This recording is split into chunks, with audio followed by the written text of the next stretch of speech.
Bonjour YouTube, je suis Nadine Barjot-Kers. Après 15 années comme thérapeute, aujourd'hui écrivain, je te partage ici l'univers de mes livres et mes expériences par le biais de cours en énergétique, en santé naturelle, en méditation, en respiration et en yoga. Donc là, suis-je en bonne santé? Ça, c'est une partie qui pour moi était vraiment très importante à mettre dans mon agenda. Parce que je suis passée justement par la maladie. Ça a été 2 années pour moi très très difficiles où c'était une douleur qui n'est pas partie, c'est-à-dire que c'était 24 heures sur 24 et tous les médecins, les spécialistes que j'ai dû conseiller, que j'ai dû consulter, qui m'ont fait faire plein de tests assez difficiles, personne n'a réussi à m'aider et à trouver ce que j'avais. Et c'est par la force du travail personnel, la méditation, que j'en suis sortie. Et, et je me suis rendu compte en fait que j'avais des signes depuis tellement longtemps et je n'y avais pas fait vraiment attention. Parce qu'en fait, sur le coup, quand on a ces signes-là, en fait, ça commence par tout petit et ça progresse. Et ça devient de plus en plus difficile au fil du temps. Mais ça vient par des petites maladies. On se dit, bon, ben, on a fait quelque chose qu'il ne fallait pas, ou si et ça. En fait, on essaie de comprendre déjà. Mais on n'est pas au point de se rendre compte qu'en fait, c'était des signes précurseurs d'une grosse maladie. Et, euh, et donc, ça, c'est d'ailleurs le roman que j'écris et justement parle de ça, de tous ces signes qui viennent et comment réussir en fait avec des outils justement pour comprendre et avancer là-dessus. Et pour moi, c'était donc important de mettre ça dans cet agenda parce que euh, justement, on a besoin de faire le point déjà sur son état de santé aujourd'hui et au fil des mois, de noter tous les petits détails qu'on se rend compte. Parce que si on le note pas, on oublie très vite en fait que tiens, il y a quelques jours j'étais pas bien, tiens, j'avais mal au ventre ou j'ai eu mal à la tête ou j'avais une douleur à l'épaule là. Donc, voilà, on oublie très vite tout ce qui est négatif. C'est comme quand on accouche. Quand on accouche, c'est très difficile pendant l'accouchement et les quelques jours qui suivent. Puis après, l'avoir son bébé, c'est tellement merveilleux qu'en fait, on oublie toute cette souffrance. Ben, c'est pareil, avec tous ces petits signes, on les oublie. Et c'est que en les notant et en revenant dessus chaque mois, en faisant le point sur son tableau, qu'on se dit ah oui tiens ça revient quand même très souvent. Et en regardant sur plusieurs mois, on se dit ah mais tiens j'ai quasiment ça tous les mois. Et des fois certains reviennent vraiment à des dates fixes. Et ça c'est aussi un point très important surtout pour les femmes.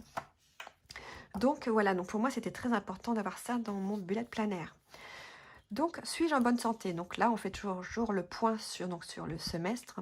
Donc en santé émotionnelle, en santé mentale, santé physique, santé relationnelle, donc dans le couple, la famille, santé sociale, donc ça c'est plus avec les amis, santé spirituelle. Et on va noter tout ce qu'on a pu ressentir. Est-ce que je me sens fatiguée? Est-ce que je sens que j'ai souvent des migraines? Ou est-ce que j'ai très souvent mal au dos, ou à la nuque, ou aux épaules, ou aux pieds, aux articulations? En fait, il y a tellement de choses. Ça peut aussi être, est-ce que je me sens déprimée? Est-ce que je me sens plutôt pessimiste? Est-ce que j'ai l'impression de pas m'en sortir? Est-ce que déjà dès le matin, je suis réveillée et je suis fatiguée? En fait, c'est vraiment tout ça qu'il faut noter. Tout ce que tu as déjà pu remarquer sur ton état de santé général. Ensuite, tu vas pouvoir avancer sur tes réflexions. Alors justement, donc qu'est-ce que tu as remarqué? Est-ce que tu as des points en plus à ajouter par rapport à ce que tu as noté ici? Est-ce que tu as envie de changer ton mode de vie? Alors, ça, c'est un point qui est très difficile. Comme j'étais longtemps thérapeute, donc je recevais des gens à mon cabinet, des gens qui venaient un peu partout de France pour me consulter. Et malgré certains qui faisaient des déplacements du sud, même la distance, en fait, les gens sont très motivés, ils veulent s'en sortir, ils veulent aller mieux. Et donc moi, en tant que thérapeute, ce que je voyais surtout, moi, c'était des gens qui étaient déjà malades et non des gens qui voulaient plutôt prévenir. Et moi, j'étais donc réflexologue. J'ai également fait des études en naturopathie, en phytoaromathérapie, donc je leur proposais aussi donc justement des conseils en hygiène de vie, comment se soigner avec des plantes, ils ont plein de choses comme ça. Et je leur faisais donc des listes détaillées de voilà des choses qu'ils peuvent mettre en pratique, ce qu'il faut mettre au départ, ce qu'on peut faire à long terme, voilà plein de choses comme ça. Donc les gens sont très motivés lorsqu'ils ont mal. Le problème, et donc ils consultent principalement que quand ils ont mal, alors qu'il faudrait plutôt prévenir que guérir. Le problème, c'est que même si on a la motivation au moment où on a mal, dès que ça commence à aller mieux, ben, on relâche et on revient à ses anciennes habitudes. Et c'est là où il y a le problème. C'est qu'à force de revenir à ses anciennes habitudes, qui ne sont pas forcément pas pour tout le monde les bonnes, hein, ça dépend des personnes bien sûr, ben, les maladies forcément sur le long terme, elles s'installent. Bien sûr, il y a aussi les maladies génétiques, héréditaires, celles qui sont liées à l'âge. On ne peut pas non plus tout résoudre. Mais en prenant soin de soi et en changeant son mode de vie, son mode alimentaire, on peut quand même augmenter ses chances de vivre longtemps en bonne santé.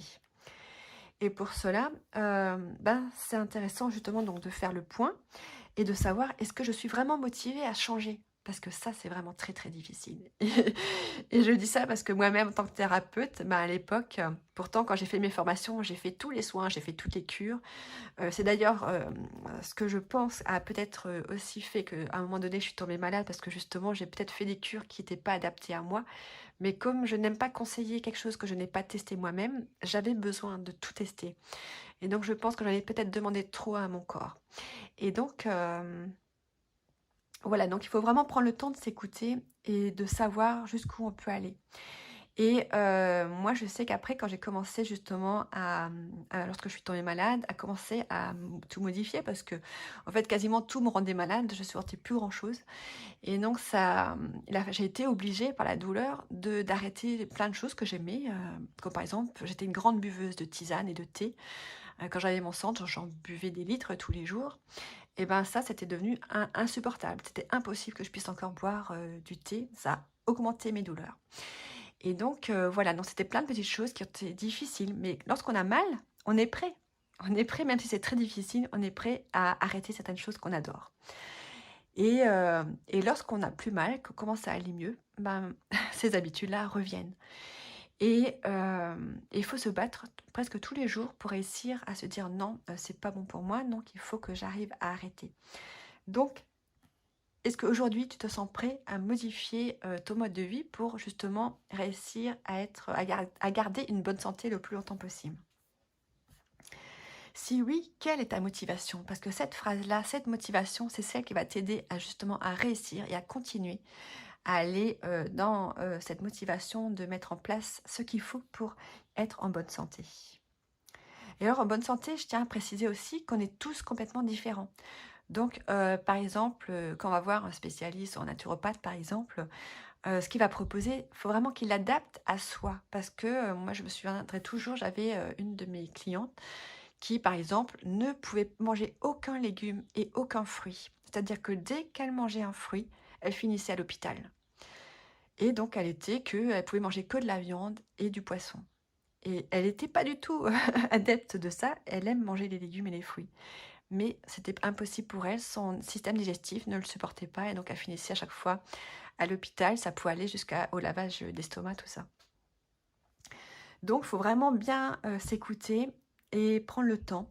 Parce que dans les médecines naturelles, il existe beaucoup, on parle souvent de cure, de certaines choses, mais tout n'est pas adapté à soi. Et il ne faut pas croire ce que tout le monde dit. Il faut vraiment le tester, l'essayer chez soi et voir ce qui se passe pour voir si on le supporte. Moi, j'entends beaucoup cette cure au citron, ou comme quoi il faut boire tous les jours de l'eau avec du citron. Mais non, surtout pas.